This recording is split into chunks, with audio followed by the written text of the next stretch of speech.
terremotos.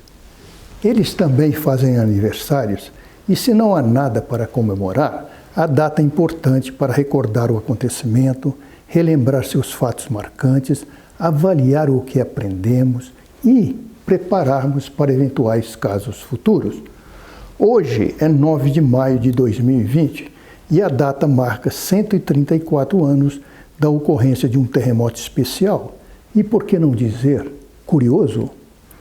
Tal evento dividirá com uma pessoa igualmente importante o protagonismo do presente vídeo. O referido tremor de terra não foi grande, não causou danos significativos, porém foi sentido por milhares e milhares de pessoas, dentre elas um imperador, razão do vídeo denominar-se o terremoto do imperador.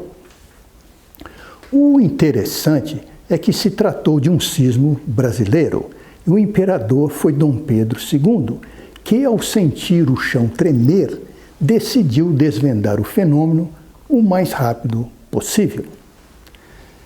É com prazer que contarei essa história passada no século XIX, época compartilhada por esse relógio de mesa, que é contemporâneo ao terremoto do imperador.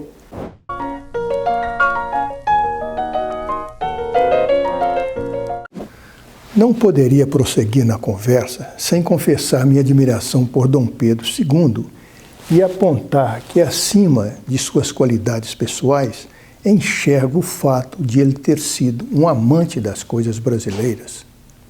Dom Pedro era poliglota, interessava-se pelas letras, artes e ciências e sempre mostrou-se atento aos acontecimentos mundiais. Trouxe o telégrafo, o telefone e a fotografia para o Brasil. Aproximou-se de intelectuais e artistas estrangeiros e tornou-se membro da Academia de Ciências de Paris. Sem dúvida, ele sentia-se mais à vontade entre os cientistas e intelectuais do que entre políticos e militares. Viajou dentro e fora do Brasil. Como direciono minha fala para o lado da ciência, preciso dizer que Dom Pedro I, o pai de Dom Pedro II, também promoveu atitudes importantes para o conhecimento científico do país. Ao criar o Observatório Imperial do Rio de Janeiro, em 1827, para treinar pessoal no uso de instrumentos geodésicos e astronômicos e para o ensino da navegação marítima.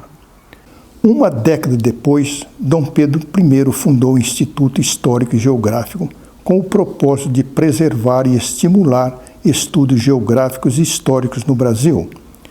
Quanto a Dom Pedro II, ele foi um incentivador do Instituto Histórico e Geográfico, chegando a presidir 506 sessões, totalizando 35 anos de participação ativa. É preciso dizer que Dom Pedro II também se interessou pelo tema dos terremotos, e bem antes de sentir o tremor em 1886. Foi ele quem determinou, em 1850, que se investigasse a ocorrência de terremotos no Brasil. Do próprio punho escreveu o título daquela pesquisa: Quais as tradições ou vestígios geológicos que nos levem à certeza de ter havido terremotos no Brasil? Dom Pedro escolheu seu amigo, o engenheiro Guilherme Schultz Capanema, futuro barão de Capanema, para cumprir a missão. Não era fácil comunicar-se com as províncias em busca de informações. Somente 4 anos depois é que Capanema conseguiu apresentar o resultado de seu trabalho em uma das sessões do Instituto. Em meu livro Terremoto que Mexeu com o Brasil, conto detalhes do trabalho realizado pelo barão de Capanema.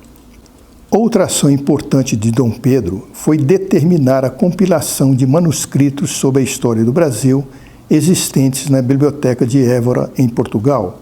Dentre as muitas informações conseguidas, eu destaco o relato sobre o terremoto de 1690, ocorrido no Amazonas, que estudei e publiquei nos Anais da Academia Brasileira de Ciências em 2014. Chegou o momento de falarmos sobre o sismo de 9 de maio de 1886, ocorrido por volta das 3 horas da tarde de um domingo.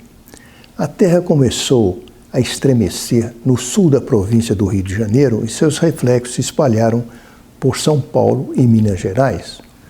Moradores da cidade do Rio de Janeiro, então com 250 mil habitantes, assustaram com o repentino chacoalhar do chão. Como não poderia deixar de ser, o fato tornou-se assunto nos jornais. Reparem que o jornal tinha uma tiragem de 22 mil exemplares. Quando sentiu o tremor, Dom Pedro encontrava-se em seu palácio em Petrópolis. Aqui sou eu, pois quando estudei esse sismo fiz questão de conhecer o palácio e imaginar Dom Pedro dentro dele. Dom Pedro escreveu uma carta em francês contando o que sentiu ao seu amigo geólogo Gabriel Auguste Debré, membro da Academia de Ciências de Paris. Aqui a tradução. Apresso-me em comunicar-lhe um fenômeno quase desconhecido no meu país, que observei em Petrópolis, com outras informações que obtive até o momento. Em 9 de maio, às 15h20, comecei a ouvir um barulho bastante forte, deslocando-se na direção de sul para o norte, com sacudidas de baixo para cima. Os vidros das janelas tremeram com ruídos perceptíveis. Isso durou no máximo 4 segundos. Imediatamente, pensei tratar-se de um terremoto. Após a surpresa inicial, o imperador quis saber o que havia acontecido fora do palácio. Rapidamente ordenou ao ministro da Agricultura dirigir-se à estação telegráfica. E aqui entra um outro personagem na história. Na cidade do Rio de Janeiro, por volta das 4 horas da tarde, o senhor Eubank da Câmara, diretor da Estrada de Ferro Dom Pedro II, recebeu, através do telégrafo, a primeira notícia sobre a ocorrência do tremor e começou a agir. Ele solicitou a todos os chefes de estações que buscassem mais informações sobre o abalo sísmico. Mais ainda, determinou que se inspecionasse os trilhos das vias férreas e o interior de 16 túneis que cortavam a Serra do Mar. Com as iniciativas que tomou, o senhor Eubank conseguiu, em tempo mínimo, quantificar uma série de informações e obter um quadro preliminar do que havia acontecido. Antes da meia-noite, ele enviou telegramas às autoridades informando sobre as localidades afetadas e não afetadas, da reação das pessoas e da ausência de danos sérios, especialmente na via férrea. Naturalmente que essas informações refletiram pequena parte da área afetada pelo sismo, pois se restringiram ao percurso da própria estrada de ferro. De qualquer forma, ficou determinado que os efeitos do tremor se estenderam por cerca de 120 quilômetros para o norte e para o leste da cidade do Rio de Janeiro. Creio que o engenheiro Eubank deveria ser creditado à elaboração do primeiro levantamento sobre a percepção de um tremor de terra no Brasil, além de peculiar pelo uso do telégrafo e de ser muito informativo, foi preparado em tempo recorde. Não foi surpresa o comentário geral de que a terra havia tremido na cidade do Rio de Janeiro. A notícia apareceu em jornais do Rio de Janeiro e, com o passar dos dias, em periódicos de outros estados. Veja o Rio de Janeiro daquela época e o tamanho de sua população baseado no primeiro censo feito no Brasil, isto em 1872. E aqui uma espetacular visão do Rio de Janeiro, tomada no Corcovado, um trabalho do fotógrafo mais conhecido da época, Marc Ferrez. A imagem é de 1885, portanto, 3 anos antes do tremor de terra. Segundo os jornais, o tremor foi sentido nesses vários bairros do Rio de Janeiro. As pessoas perceberam mobiliários vibrando, portas e janelas das casas batendo e telhados rangendo, porém não houve desgraça a lamentar. Agora, um outro personagem entra em cena e é um cientista. Trata-se do Dr. Luiz Cruz, diretor do observatório por quase 3 décadas. No momento do tremor, ele estava trabalhando no Observatório Imperial, situado no alto do morro do castelo, e não sentiu a terra tremer, mas logo depois tratou de estudar o ocorrido. Cruz era um cientista de renome, conhecia de perto Dom Pedro II, especialmente pelas visitas do imperador ao observatório. Cruz é largamente conhecido por ter chefiado a chamada Missão Cruz, que demarcou as coordenadas geográficas da região do futuro Distrito Federal, área onde nasceria Brasília. Mas o Dr.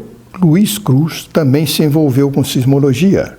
Foi ele que adquiriu o primeiro instrumento para registrar terremotos no Brasil, um feito pioneiro em toda a América do Sul, no finalzinho do século XIX.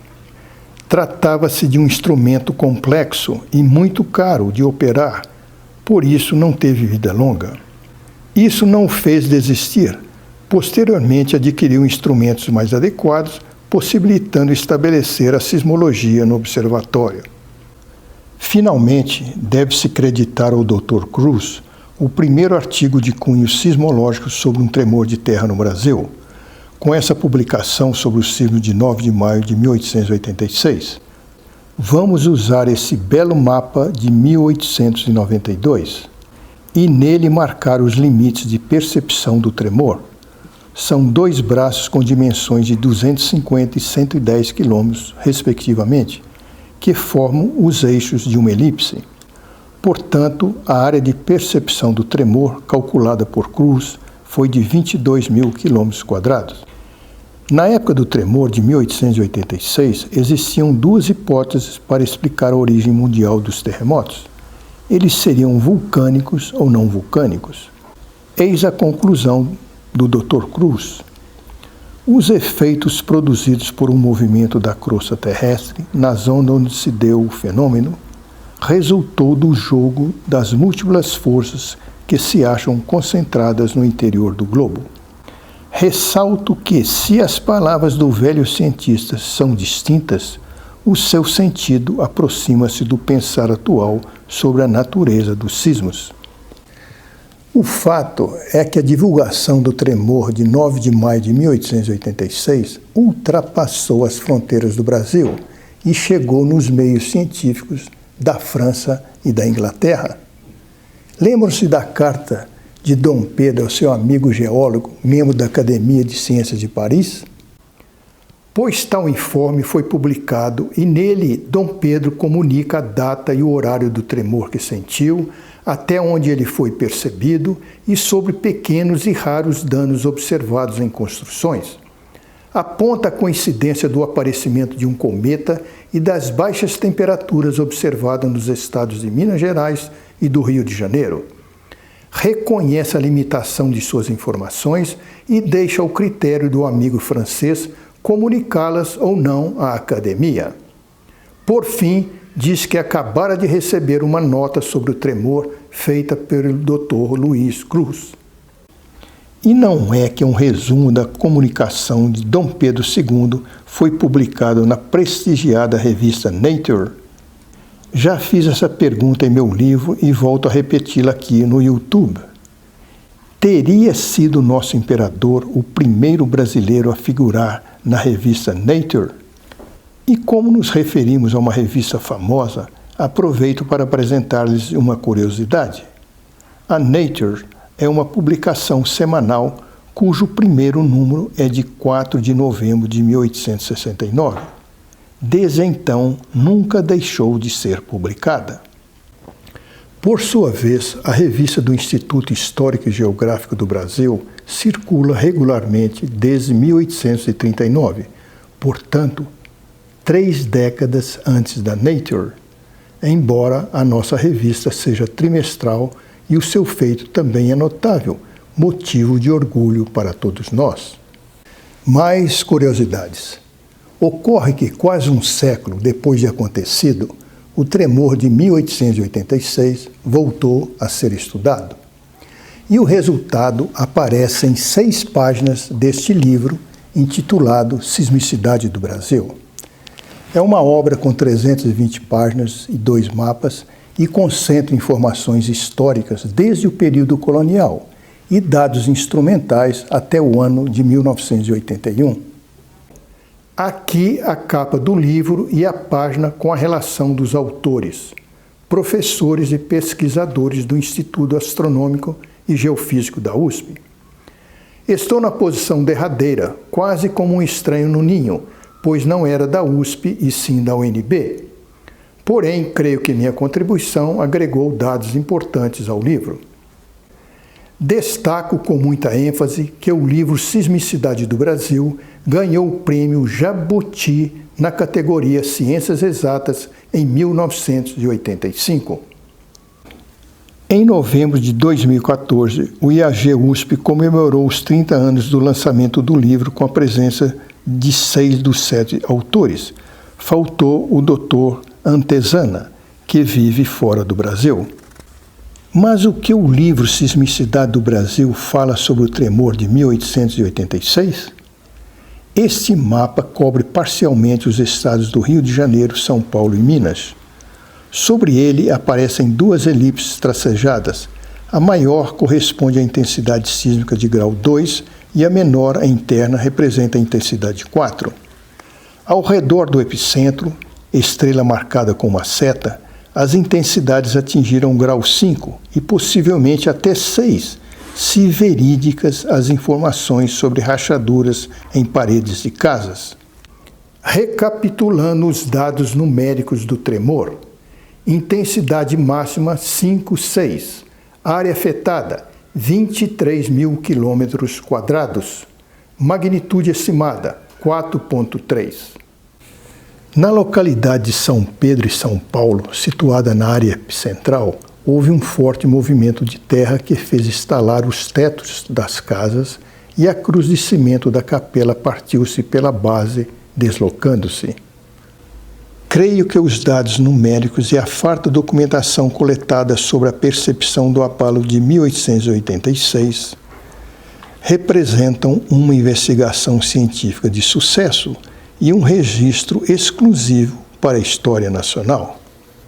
Após muito falar do tremor de 1886, de apresentar personagens daquela e de outras épocas, chego ao final dessa apresentação, citando 5 versos que escrevi em meu livro, mas agora modificados levemente. Ah, caprichosa natureza! Em um país de poucos terremotos e de ainda menos imperadores, você conseguiu perturbar o descanso de um soberano, que era muito boa gente. Um abraço e até o próximo vídeo.